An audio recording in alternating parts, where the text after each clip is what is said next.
Hello, and welcome to the session on building a simpler, reliable persistence layer for microservices.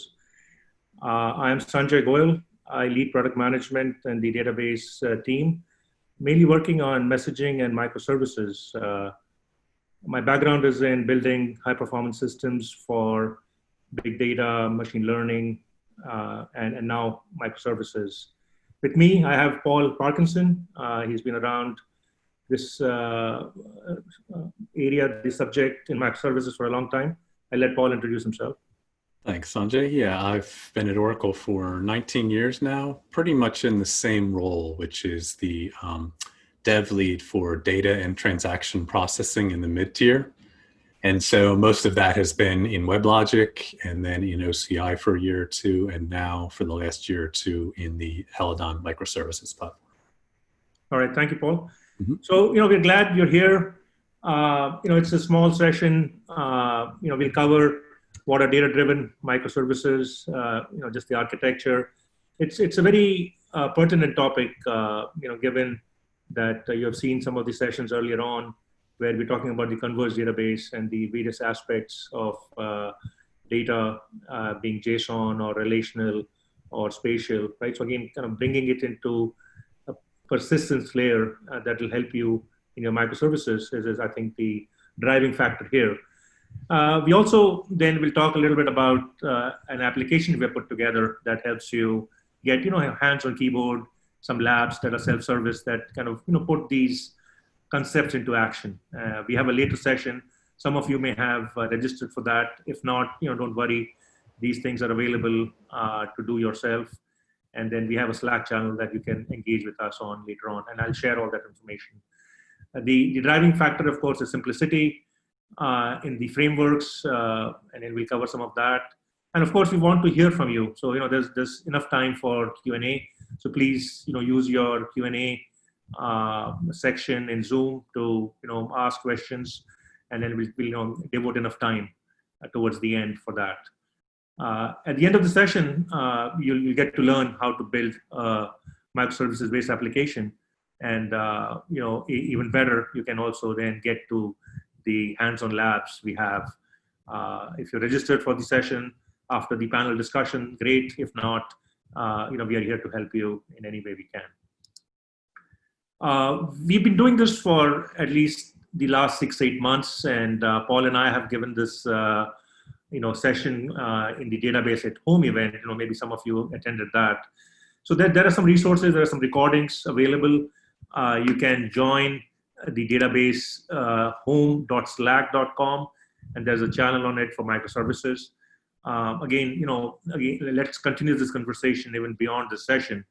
What we've learned is, developers want to build data-driven applications, and these data event-driven applications as microservices. That's the modern paradigm. And I'm sure each one of you, as you go through this session, are thinking about, what are your application areas that can benefit from simplification, right? So there's a lot of literature out there that says, we embarked on microservices and they became complex very quickly, but can they be simplified? So, our belief is at the code level, at the DevOps level, at the performance, availability, security. Again, all of these are architecture decisions, but I think with the right persistence layer, again, I think the idea of trying to do everything in the app tier or everything in the data tier or in the ops layer have to be designed together in some ways, right? So let's talk about simplicity.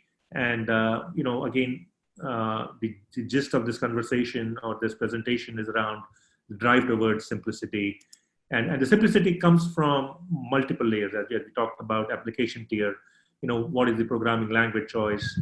What are the bounded contexts that you're talking about? And, we'll get into some of these aspects of what is a microservice, right? At the app tier, how do you express your business workflow at the app tier? And then, of course, the data tier becomes fairly complex because, you start to look at multiple data types. You start looking at, performance of these data types, the tiers and other things. And then, of course, integration and the ops tier. The 12-factor apps, again, a very popular thing, and concepts from there, I think you will see them flow through as we talk about these various tiers, and then again, how to simplify these and kind of integrate them into a platform. So let's start with the definition of what a microservice is, right? And I think what's reassuring here is that the service-oriented architecture, right? When there's been a lot of effort, and I'm sure all of you today are doing some type of service-oriented architecture. And two aspects to that, microservices add is the loosely coupled aspect to it. And this is a test here is every service has to be updated at the same time. It's not loosely coupled, right? So again, you want to have some loose coupling, and then that introduces some challenges in microservices. How do you then communicate? Do you use REST? Do you use a messaging system? How do you do transactions? So we'll kind of address some of those areas. The second aspect is the bounded context aspect, right? So again, if you just did service-oriented architecture and didn't think about these two things, you would, what's known as monolith. You would end up into what is fondly called as a monolith. But the bounded context is basically, if you know too much about the surrounding services, you don't have a bounded context. So the dependencies need to be cut. And some of these are fairly challenging. It's easy to write into a definition, but they're fairly challenging to get into an architecture. So, when we talk to customers and say, what are you doing about where the data is being produced, how does it get consumed on the consumer side? So we see the complexity being introduced from these Lambda and Kappa architectures, which is either a Hadoop or, Kappa architecture says, I want to stream everything. Now, some of the challenges that come from here is, you have data producers like your web producers, order services, APIs that, come in from mobile and IoT. And of course, there are some transactions in the database. But then, you start to get into many technologies, multiple data stores, as you're seeing streaming through a Kafka pipe into an S3 or a Hadoop data lake or an analytics database or an Elastic store, right? So again, you start seeing the complexity from the copy contagion, data is copied many times. Of course, it's an operational nightmare, becomes complex and difficult to maintain. And, more importantly, skill set is fragmented because there's no single query language that goes across these things. There are variations of these. Of course, everybody says, you could do it in Python and on Java and in SQL, but there are variations. You've got to go learn these things. And we believe, some of this complexity can be engineered out by the Converged database, right? So, of course, you probably heard a lot about in the previous sessions on the aspects of, the database being able to handle relational data, JSON data, events, spatial data, graph data, right? So you can start thinking about, there's a eventing system in there as well with event queues. If you're familiar with AQ, AQs are event queues in some ways that help you do workflows, but also pub sub type of things within the database. So with some microservices support that we're going to talk about, in this presentation with open interfaces, the convergence allows you to, have less to manage, and the same infrastructure that you back up, upgrade, secure becomes easier as you design your microservices, as you scale them. And of course, with the self-managing autonomous database, things become easier as well. So, on the right side here, you see the data platform capabilities that, we have been engineering at Oracle for several years. And, with the autonomous database, with the, clouded databases, you start seeing some of these technologies, converge, right? So with blockchain and machine learning and in-memory analytics, the multi-tenant aspects. And of course, we're adding transactions that span across microservices, things like sagas, and Paul will talk a little bit about that later. But, we could use XAs, XA engines there. And message APIs that are familiar, JMS, Kafka, right? So that's kind of the data platform. But on the left side, you see a lot of the CNCF compliant technologies. You start programming in Java, Python, Node with Kubernetes, Docker containers, with a service mesh, and then, observability. So how do you kind of bring these things together becomes kind of a challenging architecture question. And, with microservices frameworks like Helidon, make it simpler to observe And we'll see some examples of it as we go across. So, when you start thinking about requirements in this space, you could be on a public cloud, on a private cloud, am I on-premise today? So a lot of these questions start to saying, does this only work if I adopt the public cloud? Maybe I'm not there yet. I want to jump in with, 1 foot and not both feet. Again, so we're trying to make it as widely applicable as possible across, various architectures, public or private cloud.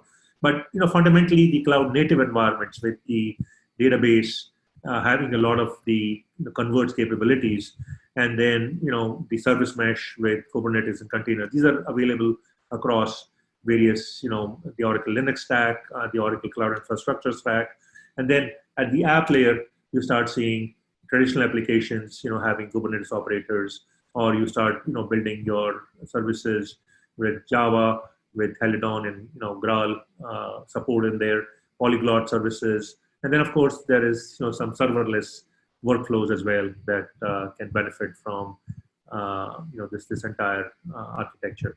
And of course on the right side you see monitoring, right? So monitoring is very important for continuous operations going forward. But of course you know this. I'm sure anybody who's thought about microservices knows these things. But then you start asking yourself, am I a developer? Am I an architect? Am I a DBA? Right? What is my role in these things? And what we believe is fundamentally, developers, architects, and DBAs need to collaborate. They need to coordinate as they want to get more advantages from microservices. And this is where some of the complexity in design starts to come in. As a developer, you think about coding, business workflows. You want to use some microservices frameworks that make it easy for you to bring in certain constructs, some observability. Then, of course, there's the data model aspect. When we think about bounded context, we start thinking about data access patterns. My microservice having a certain business context has its own data set. Another one has its own data set. How do I arrange that? How do I get schema level isolation? Or do I need database level isolation? With the containerized databases, maybe that is easier in some ways. So again, thinking through some of these aspects as a developer, then start to come into how do I architect these things? Again, using service mesh, and we'll talk a little bit about the sidecar aspects that isolate some of the aspects of the cloud or the on-premises from the microservice, right? So there are standard security, networking aspects that allow you to do hybrid cloud or multi-cloud architectures.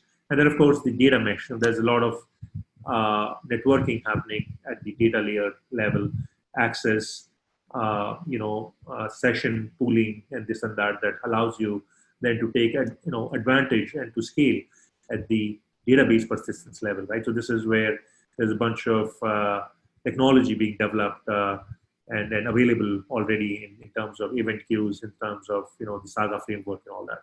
So all these roles from being a developer, architect, DBA kind of start to mend together in terms of becoming a microservices framework. And new developers want to develop anywhere. They probably want to think about the business workflow first. If you're transforming monoliths, you already have a data pattern, data access pattern. And how can you simplify that? Are there tools available? Again, we'd love to hear your feedback to see where are your challenges so that we can then, help produce certain tools in our roadmap, right? Again, we're looking for feedback as we start to build better integration and make some of these choices more autonomous as we go forward. So I'm going to talk about a couple of things, and then I'll hand over to Paul to talk about some of the rest of these things. So, the bounded context aspect we talked about, again, designing microservices within bounded context is very important. If you don't do this, then you're basically not taking one of the principles of microservices. Right? The other thing is, once I've done this, I start to need to couple them in some ways, and we'll talk about coupling and other things later on. But again, business processes are good ways to think about bounded context. So in this example, there's a sales context and there's a support context, right? So again, this is probably true to any business, either in retail or energy or finance, right? So, you start thinking about entities, you start thinking about relationships, and these relationships can be thought about as logical boundaries. And you can split monolith databases into these, and we'll probably love to assist you with some of those conversations. And if there are tools that we can then provide you with some of these things, we would love to build them as well. And of course, services within the bounded context have local transactions, and it's not always easy to have local transactions only. Then you start thinking about transactions across these microservices, and there are concepts of XA and sagas that help you achieve that. So again, when you think about bounded context, you also want to think about your data types, right? So the Converged database, again, like hyper-converged infrastructure, gives you this flexibility of any type of data in any ratio, right? Again, you're thinking about the Converged data types. So you start thinking about having a container database. Within that, you can have multiple PDBs. You can have tens of PDBs, hundreds of PDBs, and depending on schema level isolation or PDB level isolation, it could be data type isolation. You have flexibility to do virtualization and consolidation of data in one data technology, which then scales hopefully autonomously as well, or you can then have your own policies. On the right side, you start seeing the unified data model. Right now that I have this data with my SQL, with my Java, Python, Node.js programming models, the unified data model makes these converged queries across these data types fairly simple. Right? Again, the keyword being simplicity. Right? So again, you start seeing some of these concepts coming together in the converged database for us. So let me hand over to Paul to start maybe talking about some of the other aspects of the stock of the microservices stack, and then we'll come back and take some questions and answers after that. Paul. Yep. Thank you so much, Sanjay. So Sanjay talked a lot about the architectures and concepts, topology, etc. of microservices. I'm going to touch on some other topics, starting with the actual communication between these microservices. So a lot of what the microservice architecture introduces is the decoupling of services, and with that decoupling comes the aspect of communication across the network where it may not have existed before in a monolith where all the services were in one process. And so we see both synchronous and asynchronous communication in microservices, but a growing amount of increased use of asynchronous communication. And over again, I'll bring up the aspect that microservices is a means to an end. It's a pattern that has been shown to give benefits as far as scaling, decoupling, all of these different advantages. But it's not there aren't so many hard and fast rules to that. That's why one of the reasons Sanjay brings up that very plain definition of bounded context and decoupling. And so it's not that synchronous is a pattern that can't be used in microservices. We see, REST has been around for quite a while and continues to be used widely, and gRPC is gaining popularity. But in microservices, again, you have this network aspect. And that's one reason that asynchronous has a bit of an advantage in many situations, where you can scale independently. You can decouple the APIs to an extent. Services can come and go, and you can do maintenance in that way. And again, some of these aspects you can handle with REST. You can scale REST horizontally and things like that. But in many cases, you'll need to deal with fault tolerance aspects and things like that asynchronous communication will give you. And so more and more, that's the favored approach, especially when dealing with data. And so one of the patterns involved in with async communication in microservices is called event sourcing. And I'll elaborate that on a little bit in the next slide. So event sourcing is basically, and it's what's interesting too with microservices is it employs a lot of patterns that were conceived of decades ago, but have really found their fit in a microservice environment. And event sourcing is one of them. So the simple concept is the fact that you have two actions. Whenever you manipulate data, you send an event describing that data change, and any interested parties, any interested services listen to that data and consume it. So in this way, the event store is the source of truth. But as you see, you have two operations here. And so there becomes the problem of atomicity between these two operations. And so there are a few patterns that have come about. And let's go to the next slide. Examples such as polling the database or streaming the database logs using a connector and things like that. But again, it comes back to this concept of atomosity. And what exists in the Oracle database and is very unique, and this has existed in the database for decades, longer than actually Kafka, is the ability to use the AQ messaging engine in the database in the same local transaction as data manipulation. So you combine DML and events in one database transaction, so they are atomic. And so this is a powerful and adds to the aspect of simplicity that we're talking about. Because again, these hard, fast rules that I'm mentioning as far as microservices, they say, one of the things is you need to write your microservice to be idempotent so it can handle duplicate requests. And of course, that's easier said than done, especially if you're coming from a monolith, you're migrating a monolith, and that logic was not in there to expect multiple, duplicate requests. You simply don't need to worry about that if you're using this combination, using the Oracle database and this combination of AQ and the database. So it's a very strong and great feature for usability. We go to the next slide, please. So now I'm going to go into some other topics that are related to microservices. They're not directly related to data per se, but they actually are all the more important when you're manipulating data in your microservices.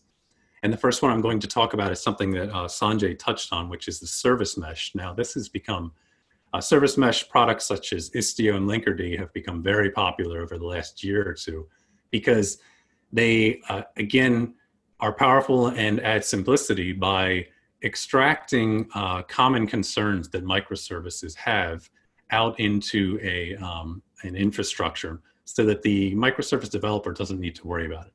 And so examples of these are security, tracing, fault tolerance. And if fault tolerance includes a number of different aspects that help with even with things like testing. So you can control all of your routing in any number of ways. And so just as an example for testing, you can use mirroring or things, different policies such as that. So you can mirror your production traffic to your QA system so that you are testing very realistically the exact traffic. So the way it works is you deploy Istio, your service mesh, and your microservices, and you simply say that you want this set of microservices, generally in what's called a namespace, to be covered by this service mesh. And the service mesh applies a sidecar, which is basically an interceptor that just intercepts all the traffic in and out of your microservice. And that's how it's able to do this. And as Sanjay touched on, this can even span clusters and things like that for HA bursting. Let's move on to the next topic. Another very important aspect, again, as you're breaking out all of these components, you need to be able to keep track of what's going on in this world you've created. And and so again, the number of microservices will vary depending on needs. So there are architectures with 1,000 microservices, architectures with a dozen, that type of thing. So, but regardless, you are breaking down your monolith or you're building from scratch a microservice architecture where you have all these individual microservices to track. And so there are these various technologies that are part of the CNCF, the Cloud Native Computing Foundation. And they include things like metrics. And the popular format and storage for metrics is Prometheus. And with Prometheus data, you can use tools like Grafana to analyze the performance, et cetera, in time series of your microsystem or your microservices. Another area is probably the most widely adopted is Open Tracing Standard. And so any cloud product will have this as a part of their implementation. WebLogic, Halidon, we're extending that into looking into the database for that. So you can drill down and trace all of the calls across your system. And then what we see at the bottom here is a tool called Kiali, and this actually works off of the service mesh, off of Istio. And what you can see here is a very nice visual of your call graph of services. And so you can see that, you can see your workloads, and then you can drill down on that into your tracing, into that, like what you see on the right, upper right there, the Jaeger, to see all of the information such as baggage and tags and things like that that you've attached. So you can imagine a scenario, you're looking in Grafana at your metrics, or you get an alert that something has slowed down. You can go over to your Kiali tool and see what the flow is and where in this the problem is, and then you can drill down into your Jaeger console, your open tracing, to find out what the issue is. So very powerful tools that are necessary and make things simpler for your development. And so all of these concepts we've been talking about, we really want you to check out the workshop where we have created this fictitious GrubDash app, which simulates a food delivery system. And we show all of these concepts in that workshop. So we hope you'll be able to attend this afternoon, but it is on the Learning Library on the website as well. So you can do it in your own time. And within a couple hours, you have almost all the concepts we've talked about here, as far as all the patterns, as far as a service per container. You've deployed that to OKE Kubernetes. You have a portable database for your microservices. It's that perfect, efficient pattern for microservices that you can use PDBs to maximize scale and performance for your microservices. And then all the health metrics and tracing I've been showing, I'm using Halidon and microservices. And then the fact that this workshop and this application shows off various data types. So it's showing off spatial for the routing of deliveries, JSON for the order types, traditional relational queries for the inventory and things like that. And then it also shows off these data patterns that I was touching on, such as event sourcing, CQRS, which works in partnership with event sourcing. And just real quickly, I'll define these. And like I say, we don't have that much time here, but if you check out the workshop or send us questions, we can definitely elaborate. We'd love to. So CQRS stands for Command Query Responsibility Segregation. And that just means that, like everything in the microservice world, we've decoupled in order to optimize at a finer level. And so your command, as the name suggests, your command and queries no longer need to use the same API. So you're not necessarily using JDBC SQL to do your command and your query. You can be, say, doing your command with that JDBC SQL, and then your query is actually the result of events that you've received from event sourcing. So the microservice receives those events I was speaking of and creates the information based on those that are needed. And then the Saga concept deals with the scenario where you are now coordinating data between multiple microservices. And so this is a big change, and we've put a lot of effort into this area because it is a big change in architecture, where in microservice environments, generally you're breaking down a monolith and you don't want to have locking protocols such as XA and two-phase commit, because they're going to introduce, the network is going to add latency, and the fact that you want to scale and increase performance, that may be working against you. Now, again, that doesn't mean you can't have XA in two-phase in a microservice environment. It's just saying that, you know, for certain advantages, you're not going to be able to use these locking protocols because they're going to prohibit you from achieving them. So the Saga pattern is one that you can use in its stead, where you have nothing but local transactions, so you don't have this distributed locking, and then there's a compensating activity for that. And so that can become very complicated to code, and that's why we've put a lot of effort into features in the database and in Helidon to make that easier for users. Go to the next slide. And so this is just the quick representation of the GrubDash app. That order inventory delivery there, the Saga concept I mentioned is illustrated using order and inventory. Basic transaction scenario, you place an order. If the inventory exists, it's successful. If not, it's not successful.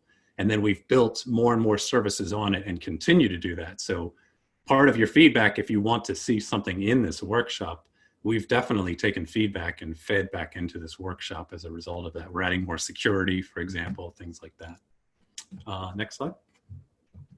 And so this is how we systematically build you up through the workshop. And when you're done lab 1, you have a database, Kubernetes cluster, all of this set up. Lab 2, you've deployed your first microservice, just a basic static microservice, but you get the idea of the build environment. Lab 3, you've set up your multi-tenant environment and your messaging. And then lab 4, you get into a lot of these concepts. And lab 4 has a lot of meat to it as far as the concepts we talked about, monitoring, tracing, and all of that. Then we show off Polyglot, developing microservices in different languages in lab 5, scaling, and then we move on to this extended set. So there's a lot there, and we just keep building onto it. So that's why we encourage you to check it out. Next slide. And so just the last thing I wanted to talk about here is the kind of landscape as far as microservice frameworks. This gives it kind of a good overview of it. So you're, at your top, you have your mainframes and things like that. And as you move down, things get smaller. So, you have your application servers and things like that. Then you move to your Spring Boot and Drop Wizard, which are, still very sizable, but you're starting to move more into the microservices kind of landscape. And then you have products that implement the microprofile standard.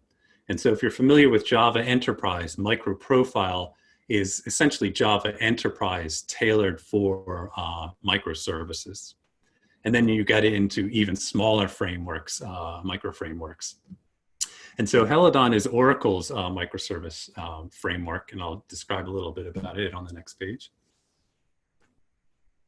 So we decided to have a product for both the full MP functionality and an even lighter weight, they're both lightweight, but an even lighter weight SE version.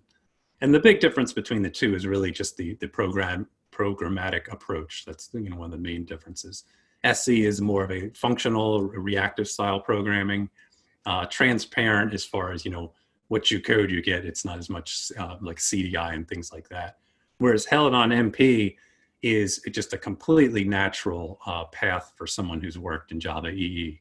The declarative style and things like that, just completely familiar. Migrating to this is very easy from Java EE.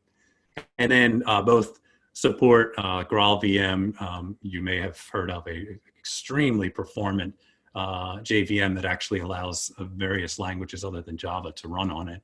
And you can compile into a native image, just starts up in no time, very impressive.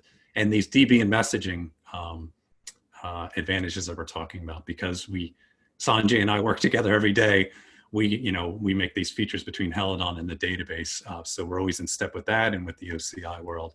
And then the support for Saga, as I was mentioning. And just to the point of simplicity, I'll just show you an example here. This is right from the workshop, actually. This is Helidon microservice. And to get the tracing, the statistics such as timed and counted, etc., all of these features, all you had to do was add this annotation in your microservice code, so you can see how easy it is to add messaging and all these other aspects. And with that, I will hand it to you, Sanjay. Thank you. All right, thank you, Paul. So I think we'll maybe leave about 5 minutes for Q&A. So let me summarize, what we covered over the last 30, 35 minutes or so. Again, the operative word here is simplicity in developing microservices.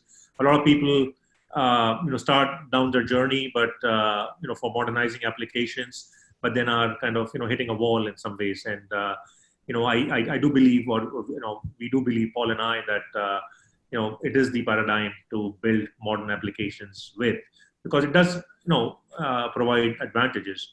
And it doesn't have to be 1,000 microservices, can be tens of them, but the loose coupling and the bounded context are the ones to keep in mind, right? So that's what I think I would like to reinforce as you think about your applications. The second is the use of the Converged database. I think a lot of you use the Oracle database, but would ask you to explore the JSON, the spatial, the graph aspects, the PDB aspects. Again, as we design these layers of the microservice architecture, transaction messaging and event store. Paul talked a little bit about the idempotency of the applications and the simplicity that it then brings into this service. The first message versus the third message don't have to be coded differently. And then, the advantages of using Helidon, NP, and SE. And of course, if you're registered in our hands-on lab session after the panel, great, happy to have you there. We'll see you there. If not, you can get started here. There's a link at the bottom here that you can note down. You can go there and do it yourself later today, tomorrow. These are self-service labs. With that, I think we probably have a few minutes for questions. So please use your Q&A panel to do questions, and we'll just take some questions till the end of the hour.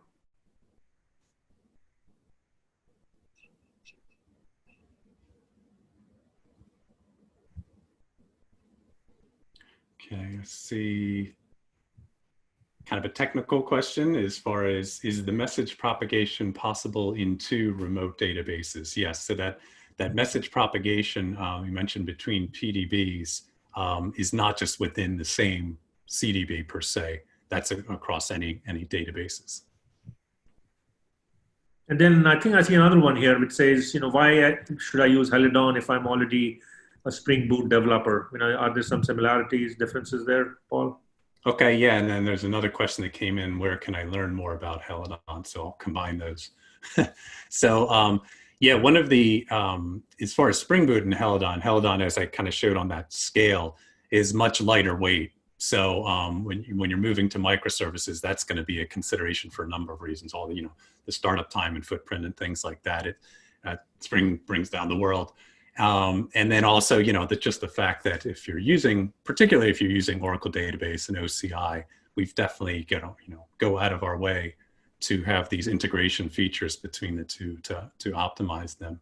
And then as far as learning about Helidon, the site is helidon.io. And then we also have a Slack as well.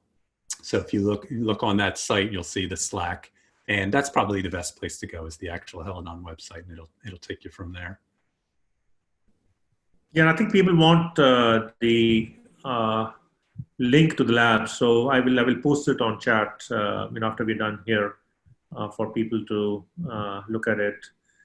One more, I think maybe last question we can take, Paul, is the right bounded context the PDB per microservice? Should we think about schema level isolation, PDB level isolation? Any thoughts there? Oh yeah. So this, again, it's, all the customers we talk to and everything like that. We've all read the blogs that say you have to do this, you have to do this, you have to do this, but it comes back to the benefits you want to get and that basic pattern of microservices. And so if there's isolation, that is the key part. So if you have isolation at the schema level, that's acceptable. If you have at the PDB level, that's the purest case where you're going to get the greatest scalability. But it's not a doctrine that it has to be the case. As long as they're isolated in that way, it feeds to the pattern well. Okay, so I think that's the time we have here. Let me. There's a interesting panel debate coming up, so stay tuned for that. Should your data be relational, moderated by Neil Mendelsohn. And please visit the website for the later agenda. And as we said, there's a hands-on lab after the panel. So if you're registered, we'll see you there. Thank you. Yep, and thank you for being here.